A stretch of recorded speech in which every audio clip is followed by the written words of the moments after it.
मध्य प्रदेश के कुछ जिले अभी भी हॉटस्पॉट की कैटेगरी में बने हुए हैं। हालात काफ़ी चिंताजनक है। अनलॉक घोषित हो चुका है, मॉनसून की भी शुरुआत हो चुकी है। ऐसे में संक्रमण को रोक पाना प्रशासन के लिए भी टेढ़ी खीर साबित हो रहा है।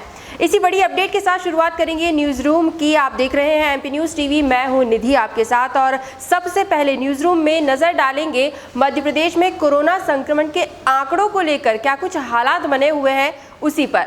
तो आपको बता दें कि मध्य प्रदेश में कुल संक्रमितों की जो संख्या है वो 14,000 के पार हो चुकी है। 14,240 अभी तक कुल संक्रमित हो चुके हैं। कल के दिन की बात करें तो पिछले 24 घंटों में 245 नए संक्रमित पाए गए हैं। पिछले 24 घंटों में 9 लोगों ने कोरोना के चलते ही अपनी जान भी गंवाई है और इसी के साथ मौत का आंकड़ा जो है वो 589 तक पहुंच गया है। 589 से भी ज़्यादा मौतें मध्य प्रदेश में कोरोना संक्रमण की वजह से हुई है।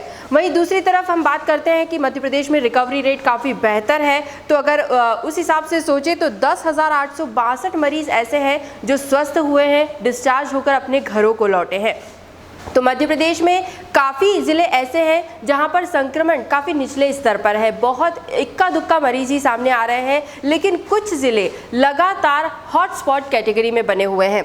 इंदौर शहर की बात करें तो इंदौर में कुल संक्रमितों का आंकड़ा 4,776 तक पहुंच गया है, जिसमें कि नए संक्रमित यानी पिछले दिन में 23 नए पॉजिटिव केसेस पाए गए हैं। 4 लोगों की जान गई है और इसी के साथ कुल मौतें अब तक इंदौर में हो चुकी है 238। वहीं दूसरी तरफ 3,664 मरीज ऐसे हैं जो स्वस्थ हुए हैं, डिस्चार्ज हुए हैं। राजधानी भोपाल में कोरोना संक्रमण के हालात काफ़ी चिंताजनक बने हुए हैं। पॉजिटिव मरीजों की तादाद तो लगातार बढ़ ही रही है, वहीं मौत के आंकड़े जो है वो भी बढ़ते नजर आ रहे हैं। भोपाल में 54 नए प्रकरण सामने आए और इसी के साथ कुल संक्रमित अब हो चुके हैं 2,934 यानी 3,000 के करीब पहुंचते जा रहे हैं।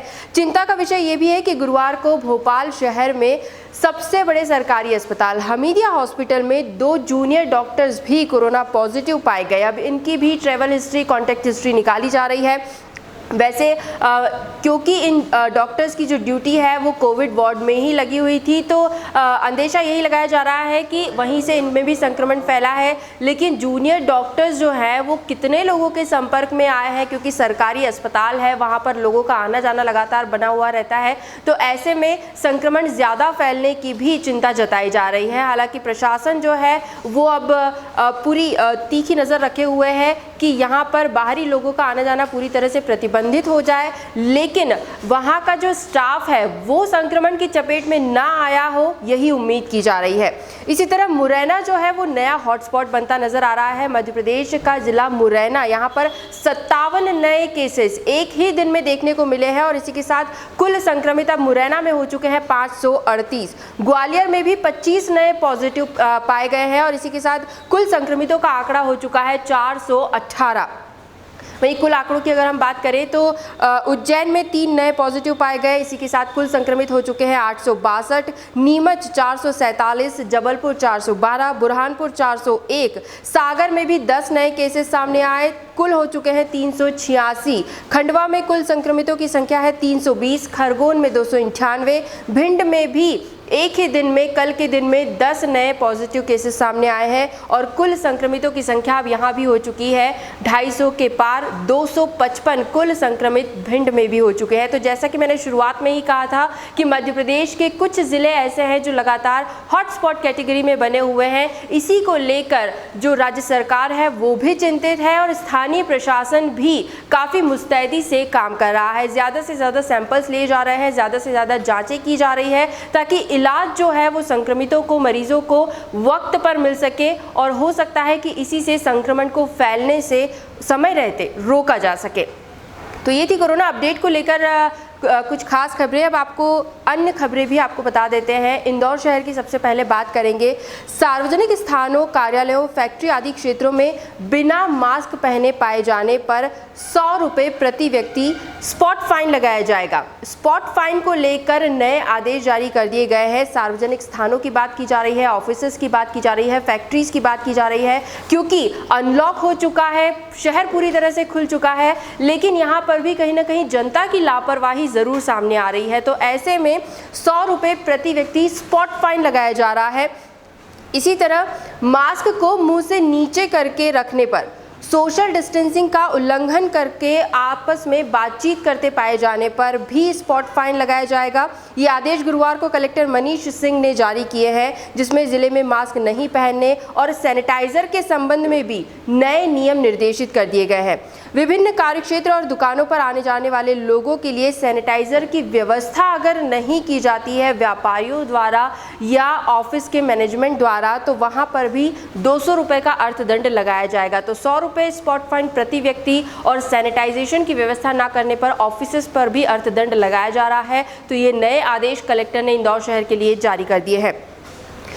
वहीं अगली अपडेट की तरफ बढ़ते हैं। कोरोना काल में लोगों को ज़्यादा घर से ना निकलना पड़े, इसी को ध्यान में रखते हुए IDA द्वारा भी कुछ नई ऑनलाइन सुविधाएं दी जा रही है, वो हम आपको बता देते हैं। IDA की वेबसाइट idaindore.org पर 4 नई सुविधाएं दी जा रही है, जिसके अंतर्गत पता परिवर्तन, अगर आपको एड्रेस चेंज कराना है, 15 गुना लीज रेंट भरने के लिए आवेदन, 15 गुना लीज रेंट भरा होने का प्रमाण पत्र यानी सर्टिफिकेट अगर आप लेना चाहते हैं, और लीज रिन्यूअल, लीज का नवीनीकरण अगर आप कराना चाहते हैं तो वो भी अब ऑनलाइन ही हो पाएगा। IDA के दफ्तर के चक्कर अब लोगों को नहीं लगाना पड़ेगा। पहले ये होता था कि आवेदन के लिए यानी फॉर्म लेने के लिए लाइन में लगना पड़ता था, फिर फॉर्म कंप्लीट करने के बाद फॉर्म जमा करने के लिए अलग काउंटर पर लाइन में लगना होता था, लेकिन ऐसे में वहाँ भीड़ इकट्ठा हो जाती है। चूँकि अब सोशल डिस्टेंसिंग की गाइडलाइंस आ चुकी है, तो ऐसे में अब IDA द्वारा भी ऑनलाइन सुविधाएं ज़्यादा से ज़्यादा दी जा रही है, ताकि कोरोना काल के चलते भी लोगों को दफ्तर ना आना पड़े। वे घर बैठे इंटरनेट का यूज़ करते ही ऑनलाइन आवेदन भी कर सकते हैं, रसीद प्राप्त कर सकते हैं, फॉर्म्स जमा कर सकते हैं, डॉक्यूमेंट्स अपलोड कर सकते हैं, लीज रिन्यूअल करा सकते हैं। तो ये तमाम सुविधाएँ IDA द्वारा ऑनलाइन उपलब्ध कराई जा रही है। एक बार फिर आपको बता दें कि idaindore.org इस वेबसाइट पर ये तमाम सुविधाएं उपलब्ध रहेंगी। अगली खबर की ओर बढ़ते हैं। स्कूली शिक्षा विभाग की ओर से एक नई पहल की जा रही है। सत्र 2020-21 के लिए कक्षा 9वीं से 12वीं तक के सिलेबस को 25% कम करने की तैयारी की जा रही है। लॉकडाउन का असर प्रदेश के एजुकेशन सिस्टम पर भी पड़ रहा है। नए सत्र के लिए सिलेबस को सिंक्रोनाइज किया जा रहा है, फिर से बनाया जा रहा है, विशेषज्ञों की सलाह ली जा रही है, एजुकेशन एक्सपर्ट जितने होते हैं उनसे बातचीत की जा रही है।